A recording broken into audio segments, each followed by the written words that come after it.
하나님 말씀 열왕기상 8장 54절에서 66절 말씀입니다. 열왕기상 8장 54절에서 66절입니다. 하나님의 말씀입니다. 함께 고백드리겠습니다. 솔로몬이 무릎을 꿇고 손을 펴서 하늘을 향하여 이 기도와 간구로 여호와께 아뢰기를 마치고 여호와의 제단 앞에서 일어나 서서 큰 소리로 이스라엘의 온 회중을 위하여 축복하며 이르되 여호와를 찬송할지로다. 그가 말씀하신 대로 그의 백성 이스라엘에게 태평을 주셨으니 그 종 모세를 통하여 무릇 말씀하신 그 모든 좋은 약속이 하나도 이루어지지 아니함이 없도다. 우리 하나님 여호와께서 우리 조상들과 함께 계시던 것 같이 우리와 함께 계시옵고 우리를 떠나지 마시오며 버리지 마시옵고 우리의 마음을 주께로 향하여 그의 모든 길로 행하게 하시오며 우리 조상들에게 명령하신 계명과 법도와 율례를 지키게 하시기를 원하오며 여호와 앞에서 내가 간구한 이 말씀이 주야로 우리 하나님 여호와께 가까이 있게 하시옵고 또 주의 종의 일과 주의 백성 이스라엘의 일을 날마다 필요한 대로 돌보사 이에 세상 만민에게 여호와께서만 하나님이시고 그 외에는 없는 줄을 알게 하시기를 원하노라. 그런즉 너희 마음을 우리 하나님 여호와께 온전히 바쳐 완전하게 하여 오늘과 같이 그의 법도를 행하며 그의 계명을 지킬지어다. 이에 왕과 및 왕과 함께한 이스라엘이 다 여호와 앞에 희생 제물을 드리니라. 솔로몬이 화목제의 희생 제물을 드렸으니 곧 여호와께 드린 소가 22,000마리요 양이 12만 마리라. 이와 같이 왕과 모든 이스라엘 자손이 여호와의 성전의 봉헌식을 행하였는데 그날의 왕이 여호와의 성전 앞들 가운데를 거룩히 구별하고 거기서 번제와 소제와 감사제물의 기름을 드렸으니 이는 여호와의 앞 못제단이 작으므로 번제물과 소제물과 화목제의 기름을 다 용납할 수 없음이라. 그때 솔로몬이 7일과 7일 도합 14일간을 우리 하나님 여호와 앞에서 절기로 지켰는데 하맛 어기에서부터 애굽강까지 온 이스라엘의 큰 회중이 모여 그와 함께 하였더니 8째 날에 솔로몬이 백성을 돌려보내매 백성이 왕을 위하여 축복하고 자기 장막으로 돌아가는데 여호와께서 그의 종 다윗과 그의 백성 이스라엘에게 베푸신 모든 은혜로 말미암아 기뻐하며 마음에 즐거워하였더라. 아멘. 오늘 이곳에 함께 새벽을 깨워 예배드리시는 사랑하는 성도님들은 하나님의 귀한 중보기도의 사역자인 줄로 믿습니다. 여러분은 하나님의 기쁨이요 하나님의 자랑인 줄로 믿습니다. 아멘. 솔로몬은 성전을 봉헌한 후 하나님 앞에 감사 기도를 드렸고요. 기도한 후에 오늘은 이제 백성들을 향해 축복하는 내용이 오늘 본문에 나옵니다. 그러면서 온 백성들 하마더기에서부터 애굽강까지 모인 수많은 사람들 앞에서 이제 하나님을 송축합니다. 56절에 보면 여호와를 찬송할지라 라고 하면서 하나님을 경배하며 송축하는데요. 하나님을 어떻게 찬양하는 것을 하나님 기뻐하실까요? 하나님은 우리가 하나님을 높여드리고 찬양할 때 어떻게 하나님을 높여드리는 걸 기뻐하실까요? 하나님은 하나님의 그 고유한 속성을 가지고 주님을 찬양할 때 주님은 기뻐하십니다. 하나님의 그 속성이 어떤 것입니까? 오늘 56절 후반절에 보면 모든 좋은 약속을 이루시는 하나님, 우리에게 약속하신 것을 반드시 지키시는 하나님, 이게 이 열왕기상 8장의 핵심입니다. 언약을 지키시는 하나님, 구약 전체의 핵심 줄기이기도 하고 또 솔로몬이 하나님 앞에 기도할 때 핵심 중에 핵심이었죠. 이 솔로몬이 하나님 앞에 기도할 때 이게 열왕기상 8장 이하에 보면 언약을 지키시고 은혜를 베푸시는 주님, 다윗에게 말씀하신 그대로 오늘 그대로 이 성전을 이루게 되었습니다. 그렇게 기도하잖아요. 하나님은 어떤 분이시라고요? 반드시 그 말씀하신 대로 이루시는 분이신 줄로 믿습니다. 그래서 오늘 우리가 기도하는 거예요. 기도의 근거가 여기 있습니다. 우리가 기도할 수 있는 근거는 말씀에 있고 그 말씀 의지하여 오늘도 기도하는 거죠. 솔로몬이 기도했던 것처럼 또 하나님을 송축했던 것처럼 그렇게 하나님을 높였고요.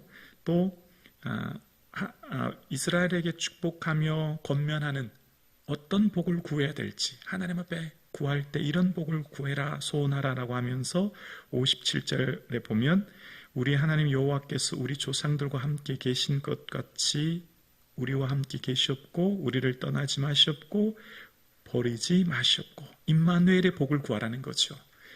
물론 우리의 삶의 재물과 건강과 만남과 수많은 복이 있지만 가장 핵심 중에 또 중요한 우리 인생을 있어서 가장 큰 은혜가 바로 임마누엘의 은혜지 않습니까? 그래서 우리 임마누엘의 하나님의 은혜를 구하고 그 하나님이 떠나지 않기를 이제 간구하는 겁니다. 그리고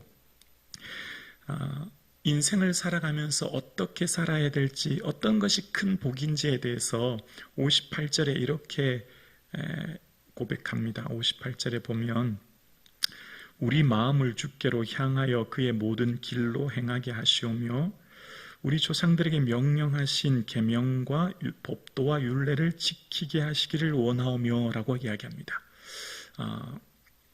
인생길에 있어서 중요한 기준, 방향, 목적을 어떻게 설정하며 나가야 될지에 대해서 오늘 본문이 이야기하는데요. 계명, 법도, 율례를 지키기를 원한다라고 이야기합니다. 계명은 가르침, 법도는 법규, 율례는 판결, 재판 이런 의미가 있습니다. 조금 더 설명을 해보면 이렇습니다. 계명이라고 하는 이 미츠바라고 하는 것은 가르침, 교훈 이런 의미가 있어요. 모세가 신명기를 통해서 끊임없이 이야기하는 두 가지가 있습니다. 기억하라, 잊지 말라. 끊임없이 하나님 말씀을 이야기하면서 기억하라고 이야기합니다. 잊지 말라고 얘기하죠. 매 순간마다 삶의 순간순간마다 하나님 말씀을 기억하고 잊지 않고 살아가는 삶을 이야기하는 겁니다. 그래서 이 미츠바라고 하는 원어의 뜻은 차바에서 나왔는데요. 지휘하다라는 의미가 있어요. 여러분 오케스트라에 각각의 악기는 각각의 악보를 보며 연주하지만 중요하게 의식하며 봐야 되는 사람이 지휘자지 않습니까? 전체의 조화를 이룰 수 있도록 지휘자를 보면서 연주하지 않습니까? 강하게 할 때, 야르게 할 때 악보에 있지만 그 지휘자의 특성에 맞게 지휘하듯이 하나님께서 우리 인생에게 강약 조절을 하게 하시고 매 순간만에 원하시는 지휘하시는 모습을 우리가 늘 바라보고 그 말씀의 인생의 지위를 하나님께 맡기고 살아가는 삶이 아주 중요하지요. 매 순간마다, 매 분초마다 하나님께서 뭘 원하시는가를 생각하고 또 묵상하고 내게 뭘 기대하시는가를 바라보는 삶을 우리는 생각하게 됩니다.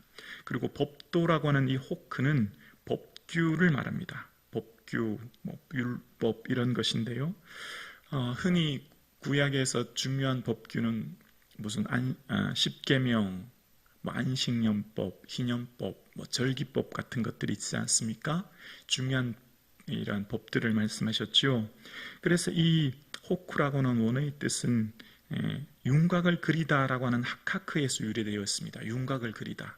그러니까 하루의 삶은 하나님 앞에 매일 드리는 번제로, 일주일의 삶은 하나님 앞에 드리는 안식일의 법으로 주님 앞에 나오는 것이죠.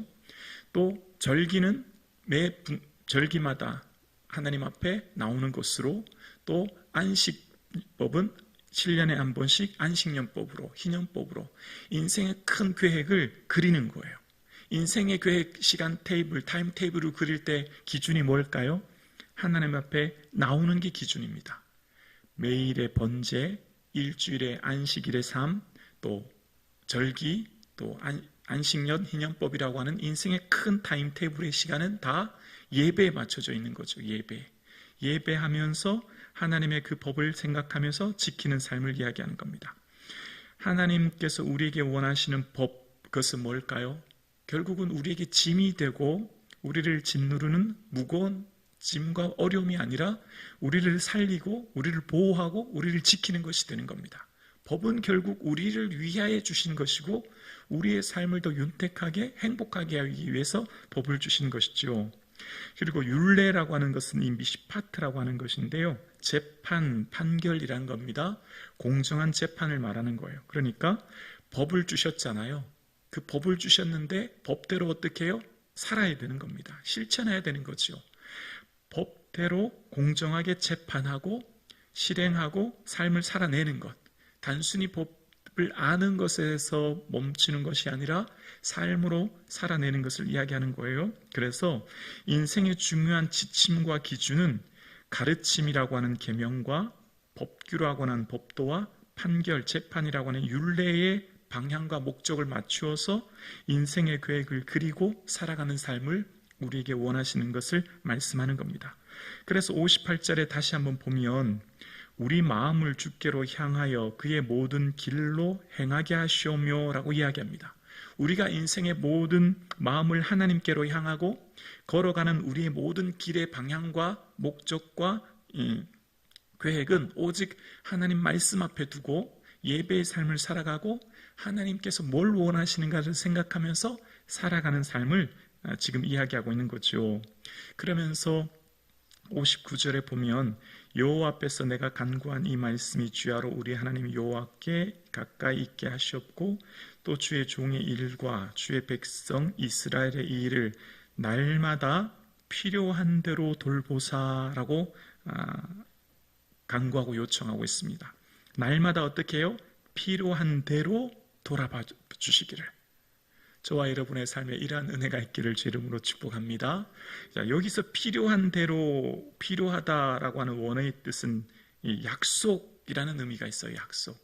필요라고 하는 것은 우리의 원하는 것을 채워지는 것이잖아요. 지금 한글 성경을 보면 우리의 삶의 때를 따라 필요한 물질, 건강, 여러 가지 것들을 생각하는데 오늘 본문에서 이야기하고 있는 것은 날마다 약속하신 대로 돌봐주시기를 이렇게 해석하는 게 조금 더 원어에 가까운 해석이 될 수 있는 거예요. 그러니까 하나님께서 우리에게 약속하셨고 하나님께서 우리에게 말씀하신 그대로 우리를 돌봐주시고 지켜주시는 것이요. 여러분, 인생의 진정한 행복은 우리는 말씀을 통해 늘 깨닫는 게 있어요. 인생의 진정한 행복은 내 소원을 100% 이루는 게 아니라는 걸 알게 됩니다. 내가 원하고 계획하는 것을 100% 이루는 게 그게 참 행복이 아니란 걸 알게 돼요. 여러분, 지금 솔로몬이 하나님 앞에 기도한 후에 백성들에게 이렇게 축복하며 간증하지 않습니까? 솔로몬의 인생은요 100% 원하는 대로 했다고 해도 과언이 아니에요. 솔로몬의 인생의 삶의 전체를 보면 전도서를 보면 나오잖아요. 원하는 대로 종과 노비와 연못을 만들고 집을 짓고 그런 내용 나오지 않습니까? 여러분, 인생의 모든 내가 원하는 것을 거의 대부분 이루었다고 하는, 예를 들어서 권력, 성, 재물, 모든 것들을 이루었다고 하는 솔로몬을 보면 가장 많이 하나님 앞에 감사를 올려야 될 사람은 또 누굴까요?